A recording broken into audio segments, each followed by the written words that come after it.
빈 사무실에 침입해 금품을 훔쳐온 절도범이 경찰의 도움으로 35년 만에 어머니를 만났습니다.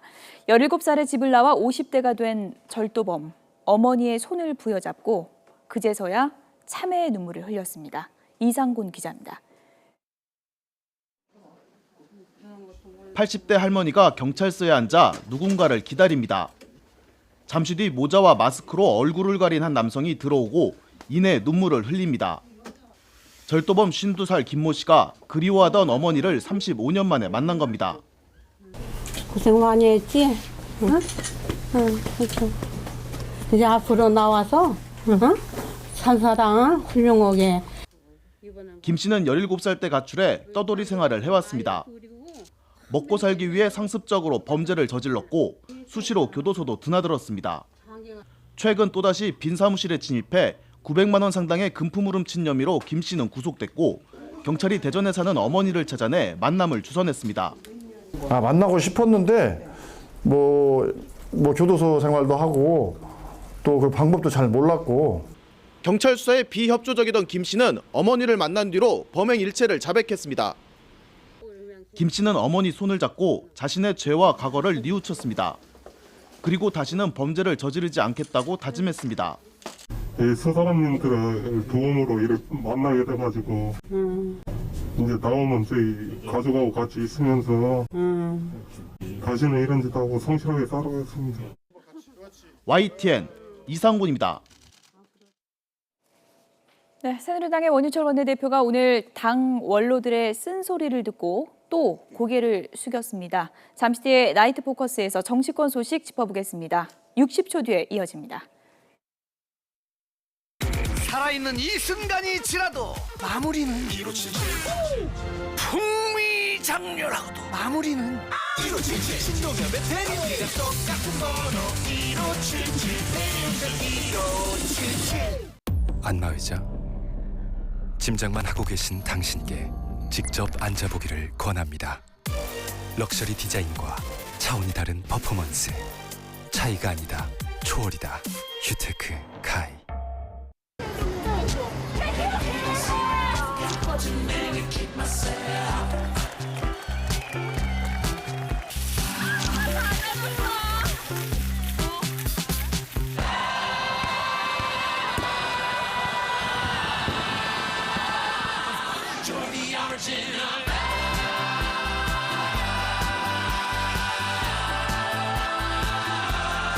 Galaxy S7 Edge S7.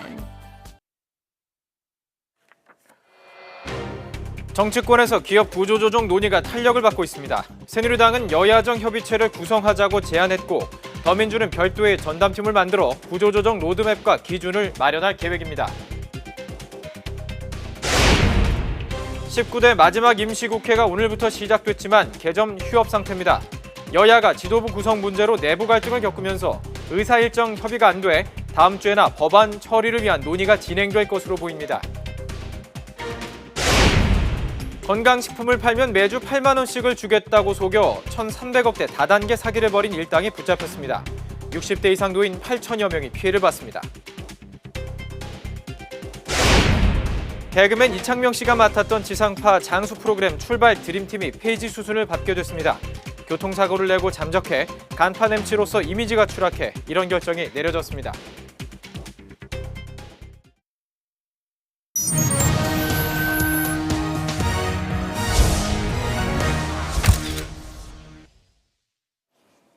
네, 원유철 새누리당 원내대표가 상임 고문들을 만나 고개를 숙였고 안철수 국민의당 대표는 충정권을 찾아서 광폭 행보를 이어갔습니다.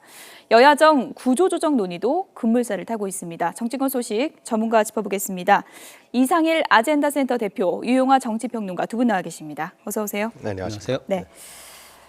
먼저 총선 후폭풍을 가장 심하게 겪고 있는 새누리당 주제어부터 보시겠습니다. 이 당은 대표가 주인이 아닙니다. 나도 참고 있다. 분명히 내가 이 김 대표 여기 앉아서 경고하고 공개 발언과 비공개 발언을 좀 구분해달라는 부탁의 말씀을 드렸는데 이게 잘 지켜지지 않아서 참 아쉽습니다. 솔직한 게 김 대표는 언론 플레이를 너무 자주 해요. 자, 근데 그런 거 그만합시다. 조심해요. 그렇게 하면 당 어려워져요. 그리고 자기네 할 얘기 다 해놓고 우리 보고 못한다. 그런 놈의 도단이야. 우리에도 맞지 않고 언론에 한 얘기에 문맥이 딱 남아있는데. 국민 보는 앞에서 더 이상 거만합시다.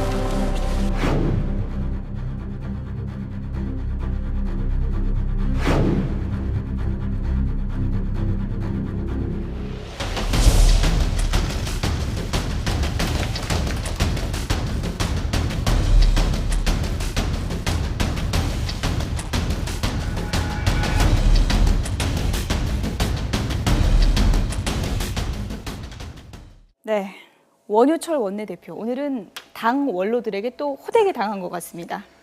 네, 질책이 오늘 쏟아졌다고요? 예, 원유철 원내대표가 이제 상임고문단의 의견 말씀을 듣기 위해서 만든 자리이기 네, 때문에 오찬 회동이었죠. 예. 그 상임고문단에 뭐 이제 김수환 전 국회장을 비롯해서 여러분이 참석하신 걸로 알려져 있는데 원유철 원내대표에 대한 뭐 개인적인 어떤 질타는 아니었다고 봐야 되겠죠. 예. 결국 그동안 이제 총선 과정에서 보였던 공천 과정에 대해서 뭐 오늘 표현 중에는 이제 김수환 전 국회의장 목불인견이었다 이런 표현까지 썼는데 그동안의 어떤 그런 문제들을 비롯해서 또 총선 이후에도 결국 이제 아직 제대로 좀 뭔가 정비를 하지 못하고 있는 당의 현실에 대한 원로들의 인식이 잘 드러난 자리였던 것 같고요. 예. 이런 부분에 대해서 뭐 그 자리 자체는 이제 뭐 따로 별도의 어떤 우찬 회동이었지만 당의 어떤 전체 구성원들이 좀 이런 인식들을 공유해 주길 바라는 그런 뭔가 오늘 이야기들 중에 그런 부분이 있었거든요. 이게 이번 총선이 하나의 끝이 아니라 이제 다가오는 뭐 대선도 있고 앞으로 큰 변화의 흐름 속에서 어떤 전조 증상을 보여준 것이다. 그렇기 때문에 대우각성을 해야 된다 이런 표현들을 이제 원로들이 했는데 이런 부분들에 대해서 당이 좀 인식을 공유해주길 바라는 그런 어떤 기대들이 좀 섞인 자리가 아니었나 싶습니다. 공천 막장 드라마였다. 뭐 이런 질책에 대해서 이제 원유철 원내대표가 당을 대표해서 이제 사죄의 말씀을 또 이제 올렸다고 하는데요. 원유철 원내대표의 얘기를 좀 들어보겠습니다. 제대로 민심을 받들지 못하고 또 상임 고문님들의 가르침을 제대로 저희가 받들지 못해서 이렇게 이번 20대 총선에서 국민들에게 아주 따가운 심판을 받았습니다. 정말 입이 10개라도 할 말이 없습니다. 정말 죄송하고 송구스럽다는 말씀, 또 사죄의 말씀 올립니다. 네, 당내에서는 비박계에게 비판이 쏟아지고 또 원로들에게도 또 질책이 쏟아지고 원유철 원내대표가 참 곤혹스러운 상황인 건 맞는 것 같습니다. 원유철 원내대표가 전에 유승민 의원이 원내대표를 할 때 러닝메이트로 해서 당 정책위 의장을 했던 사람입니다. 같이. 그러다가 이제 유승민 원내대표가 이제 그만두고 원내대표로 이제 된 것인데 그러면서 사실상 좀 변했죠. 그 당시만 해도 친박계 입장을 대변하고 상당히 비박계하고는 대립각을 세우고 이번 선거 과정에서도 그랬는데 근데 비대위원장을 맡지 않습니까? 처음에 근데 그 원유철 원내대표의 워딩을 잘 보시면요. 끊임없이 바뀌었어요. 짧은 시간에.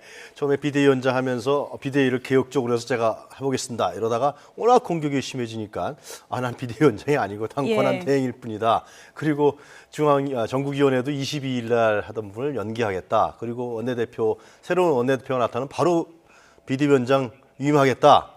이런 부분들은 결국 제가 봤을 때는 물론 원유철 원내대표의 개인적인 캐릭터도 있지만은 당내의 기류를 하나 보여주는 것이 아니냐.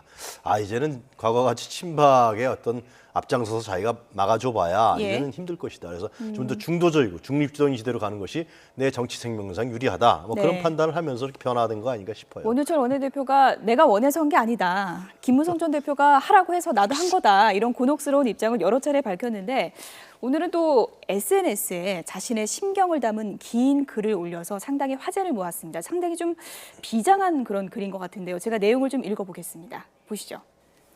네, 숙명처럼 다가온 운명 이렇게 썼고요.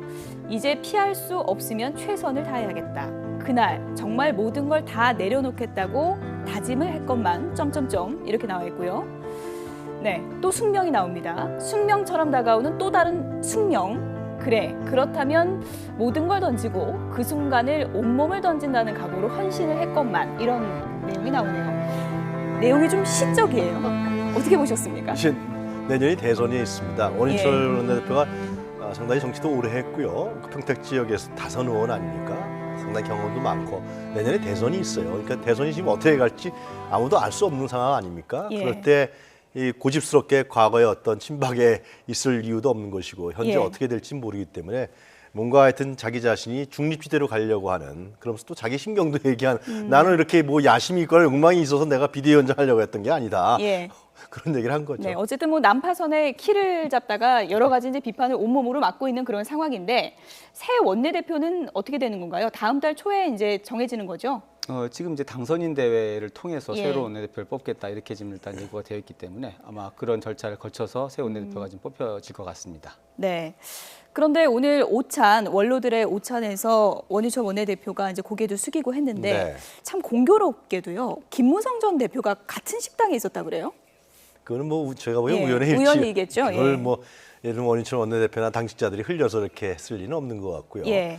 김무성 전 대표의 저는 향후의 역할이 굉장히 저는 새누리당 입장에서 봤을 때 중요해질 거라고 생각합니다. 그러니까 지금 큰 그림을 그릴 수 있는 사람은 이군현 의원과 오찬을 했다. 아 그래요. 예. 워낙 이제 자기하고 같이 했던 사람이 예. 전 사무총장 했었죠.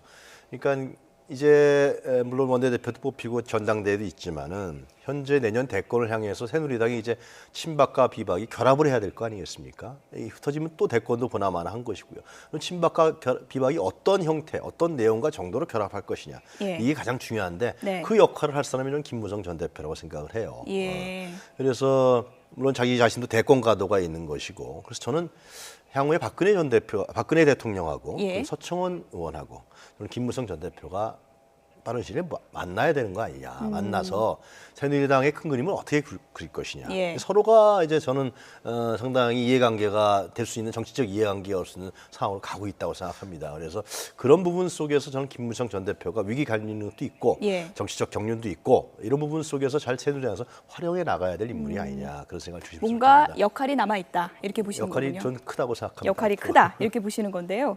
어제 이제 고별 오찬이 있었는데 이 자리에서 손수조 후보 관련 얘기가 나온 것 같아요. 네.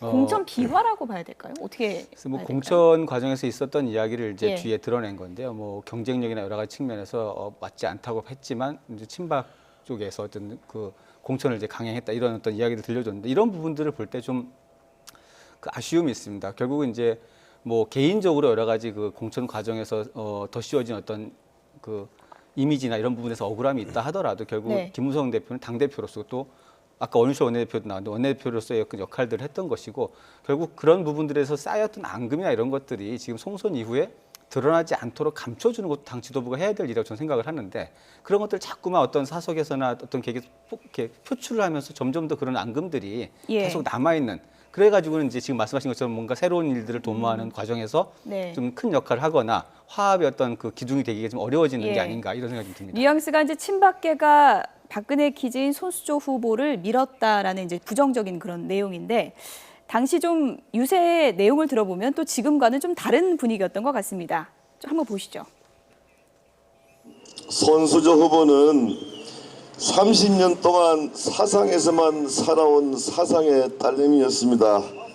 엄마의 마음으로 이곳 사상을 섬세하고 따뜻하게 책임질 후보는 손수조밖에 없다고 생각하는데 여러분 동의하십니까?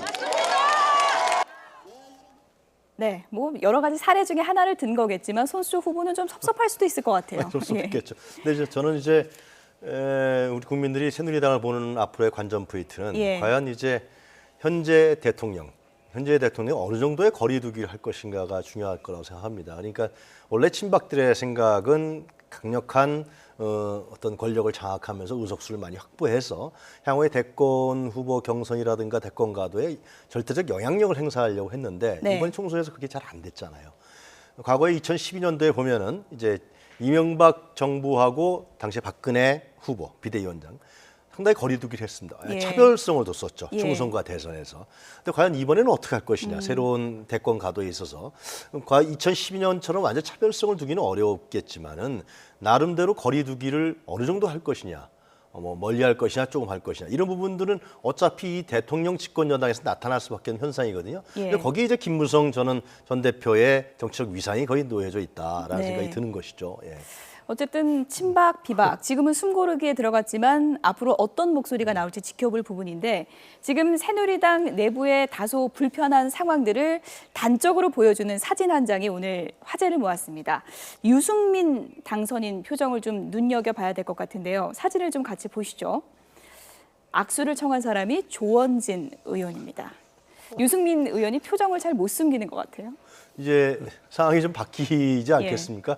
전에 선거 때는 그 박 대통령 사진도 띄어내라 이렇게 조원진 의원이 막 얘기하고 그랬었잖아요. 근데 이제는 유승민 의원이 만약에 복당을 하게 된다 그러면은 상당히 새로운 어떤 새누리당에서의 어떤 리더십들을 형성해 나갈 것이고, 지금 솔직히 저 대권 주자에도 하여튼 여론조사에서 계속 올라가잖아요. 예. 그럴 경우에는 유승민 과거에 선거 기간 때 보였던 가불관계가 이제는 바뀔 수 있는 이런 형태로 되기 때문에 상당히 정치라는 것은 참 앞뒤가 모르는 생물인 것 같아요. 조원진 의원이 총선 전에는 복당 안 된다 이런 입장을 굉장히 강하게 얘기했던 사람 아니겠습니까? 그렇죠. 그 뭐 진방 마케팅에도 상당히 이제 열심히 했던 그런 일들이 있었는데, 그러나 결국 유승민 의원의 입장에서 좀 봐야 될 부분이 있는데요.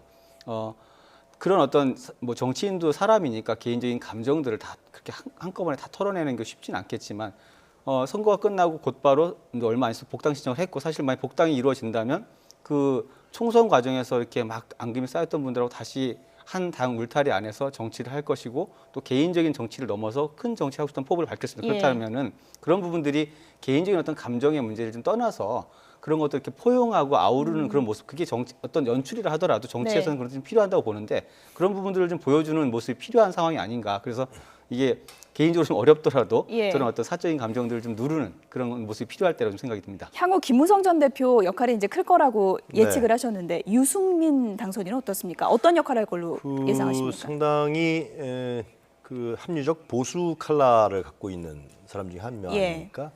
근데 향후 새누리당이 어떤 경향성으로 갈지는 좀 더 지켜봐야겠지만, 원내대표가 누가 될지.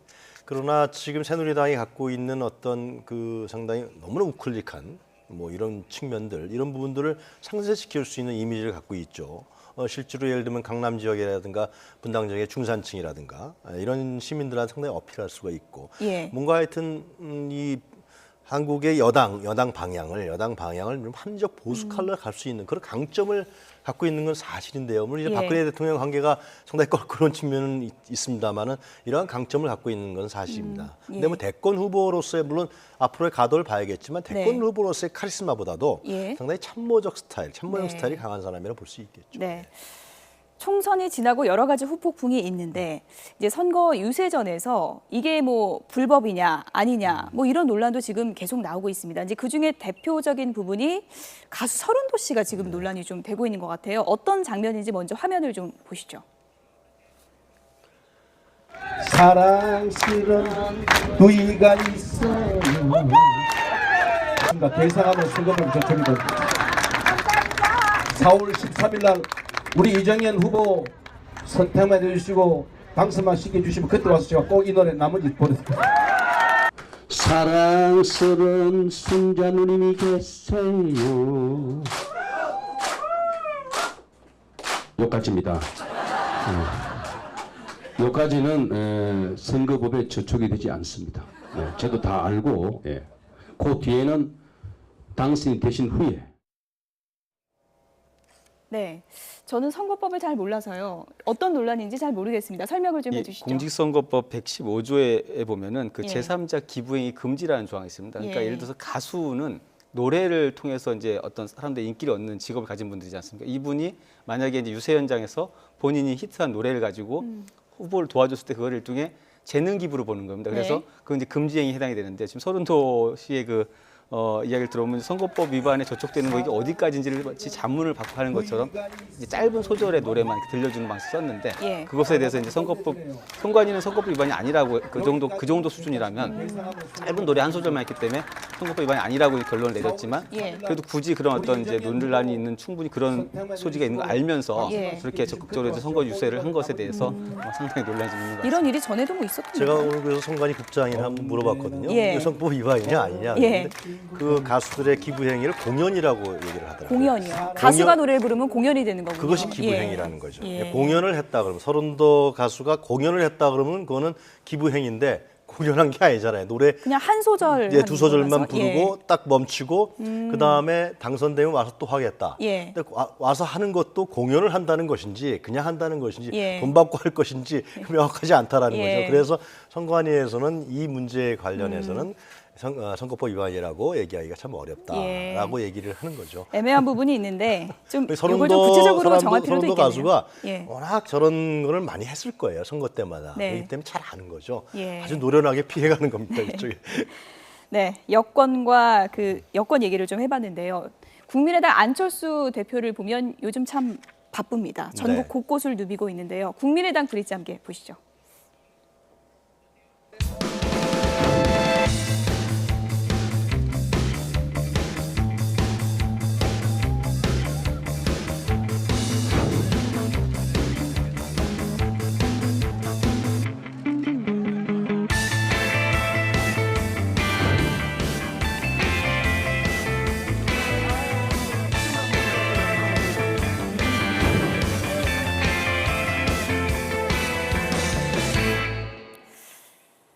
호남 찍고 부산 갔다가 충청 갔는데요. 요즘 보면 좀 연예인 같다는 느낌도 들어요.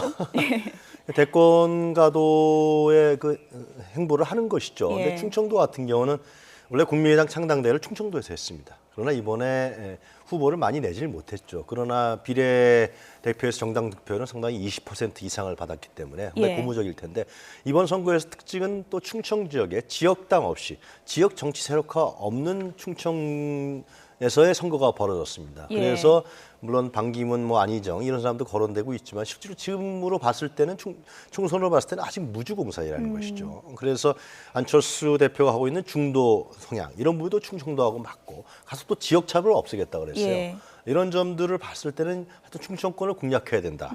자신의 대권 가도를 위해서는 예. 집중적으로 공략해야 된다는 생각을 많이 갖고 있는 것 같아요. 대권 시동을 좀 빨리 건 거 아닌가요? 어떻게 보십니까?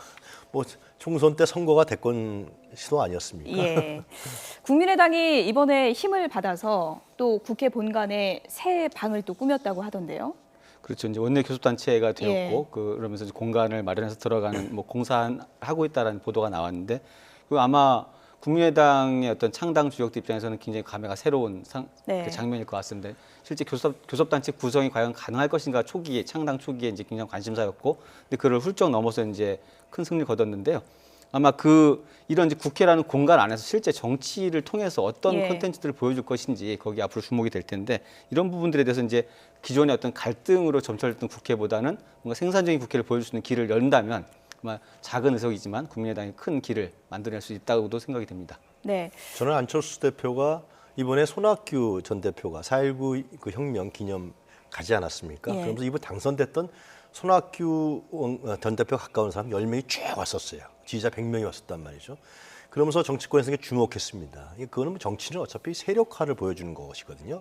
그래서 안철수 대표가 이번에도 많이 경험을 했겠지만은 향후에 안철수를 대표로 하는 정치 세력이 얼마나 형성될 것이냐. 예. 이게 가장 중요한 안철수 대표의 정치적 대권가도에서 중요한 포석이라고 생각이 들거든요. 예. 현실 정치에 대한 부분에 대한 이해와 어떤 포석들 이런 부분들을 더 해나가야지 않겠냐 그런 생각도 좀 듭니다. 네. 네.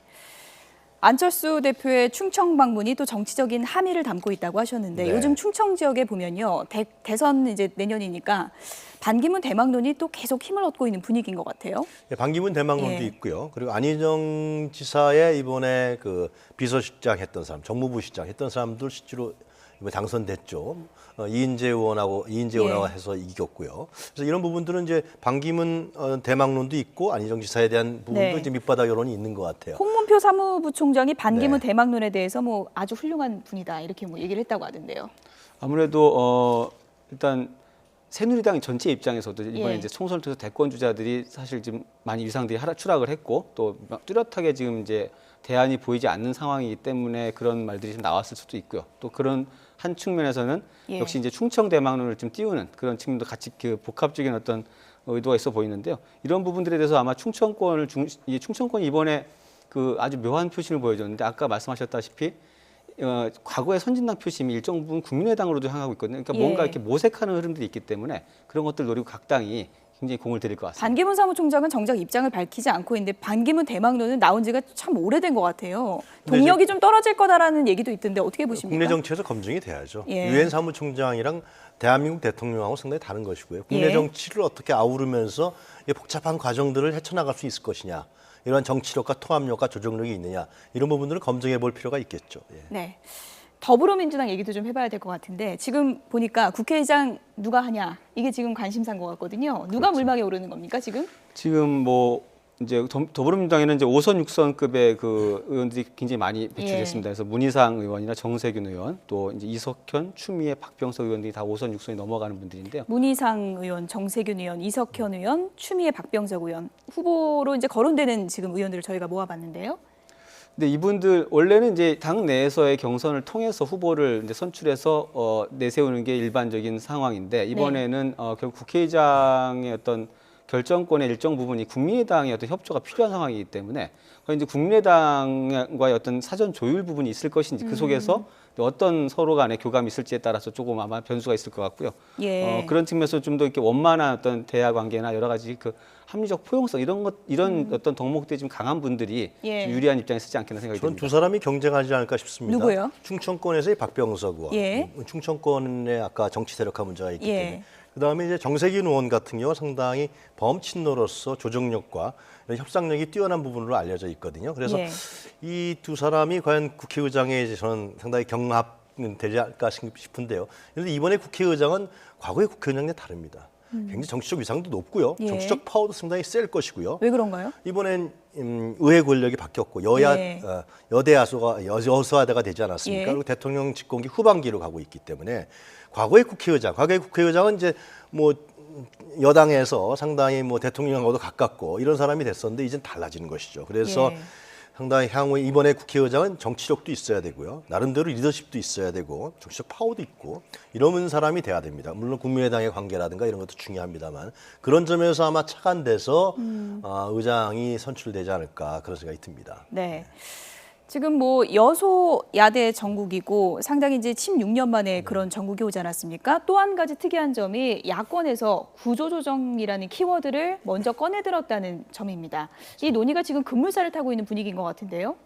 이 한계 기업 구조조정 논의는 이제 시간이 좀 이미 한참 전에 시작된 이야기인데 이제 총선 동안에 좀 이렇게 잠잠해져 있다. 총선 이후에 두 야당이 이런 구조조정에 대해서 뭔가 전향적인 과거에 이제 야당에서 볼 수 없었던 어떤 입장들을 내놓으면서 굉장히 관심을 모으고 있는데요. 예. 이 부분에 대한 이 이슈에 대해서 두 야당이 끝까지 이 문제 어떻게 해결해 가는가를 보는 것이 앞으로 야당의 어떤 뭐 변모 아니면 이제 그 국회의 어떤 정치권 전체의 변화를 지금 볼 수 있는 시금석이 될 것 같은데 그러나 이제 야당으로서는 굉장히 어려운 숙제에 맞닥뜨려 있다고 봐야 될 겁니다. 왜냐하면은 이게 이제 그동안 무조건 뭐 노동자를 대변하는 어떤 정당 이런 의미에서 탈피하고 뭔가 정책적인 대안, 수권 정당의 모습을 보여주는 측면이 있지만 그러나 또 그런 과정 속에서 당내 여러 가지 이견이 있을 수 있고요. 예. 또 한쪽에서는 지지층의 어떤 반발도 있을 수 있기 때문에 네. 이런 것들을 어떻게 잘 조율하면서 대안을 이끌어가느냐 여기에 따라서 이제 이 야당의 어떤 그동안 약속했던 정책 정당의 모습을 볼 수 있을 것인지 아닌지가 결론이 날 것 같습니다. 김종인 대표는 뭐 전담팀 얘기까지 하면서 화두를 선점하는 거는 성공한 것 같아요. 그렇죠. 예. 이번에 구조조정 문제를 얘기했는데 지금 말씀하신 대로 그럼 이제 실업되는 사람들, 해고당한 사람들 이런 부분에 대한 대책은 어떻게 할 것이냐. 이 문제도 같이 얘기하는 것이 야당의 역할인 것 같고요. 구조조정 문제는 왜 더 중요하냐면 제가 조금 전에 이제 국회의장의 그 정치적 위상이 굉장히 높아질 거라고 얘기하지 않았습니까? 예. 그 얘기는 무슨 얘기냐면 야당도 이번에 향후에 1년 10개월 남은 국정 운영에 있어서 나름대로 중요한 축으로 형성된다는 것입니다. 그것은 비판만 하는 것이 아니라 책임도 지게 된다는 것이죠. 예. 그래서 이번에 구조조정 문제도 실제로 지금 나라가 상당히 경제가 위기에 처해 있고 어려운 상황에서 여당에게 맡겨놓은 것이 아니라 야당도 같이 협력해서 이 문제를 어떻게 대안을 갖고 정책을 갖고 풀어나가느냐. 예. 그리고 사회적 합의를 어떻게 만들어내느냐. 구조조정이라는 부분은 사회적 합의를 만들어내야 될 부분 아닙니까? 예. 국민에게 고통을 가하고 실업자가 대량으로 양산되기 때문에 이 문제와 관련해서 저는 김종인 아니면 이쪽에 안철수 대표 물론 청와대도 마찬가지입니다만 이런 부분들이 어떻게 행동하냐에 따라서 향후 대권에도 상당히 국민들은 눈여겨볼 것이다. 그런 생각이 듭니다. 네. 3당이 어느 쪽도 과반이 안 넘기 때문에 이번에 이제 협치의 그 정국이 펼쳐질까라는 게 관심인데요. 구조조정 이 문제로 어느 정도 좀 가능성을 엿볼 수가 있겠죠. 그렇죠. 일단 기본적으로 경제 상황이나 각 기업의 특정 산업의 어떤 몇 개 산업의 상황 자체가 이거를 그냥 넘어갈 수 없다라는 데 공감대를 형성했기 때문에 예. 이런 부분들을 이제 풀어가는 과정에서 분명히 과거와는 좀 다른 모습을 볼 수 있을 기대가 됩니다. 그러나 결국 이게 여기서 어쨌든 지금 이제 뭐 실업 문제에 대한 조건, 대안 이런 것들에 대한 부대 조건들을 서로 강하게 주장하면 할수록 어떤 전체적인 합의에 이를 가능성이 낮아지기 때문에 이런 부분들에서 과연 얼마나 변화된 모습을 볼 수 있을지 좀 눈여겨봐야 될 것 같습니다. 3당 체제에서는 어떻게 변할지 국민이 원하는 모습으로 갈 수 있을지 좀 기대를 해보겠습니다. 이상일 아젠다센터 대표, 유용화 정치평론가 두 분이었습니다. 고맙습니다.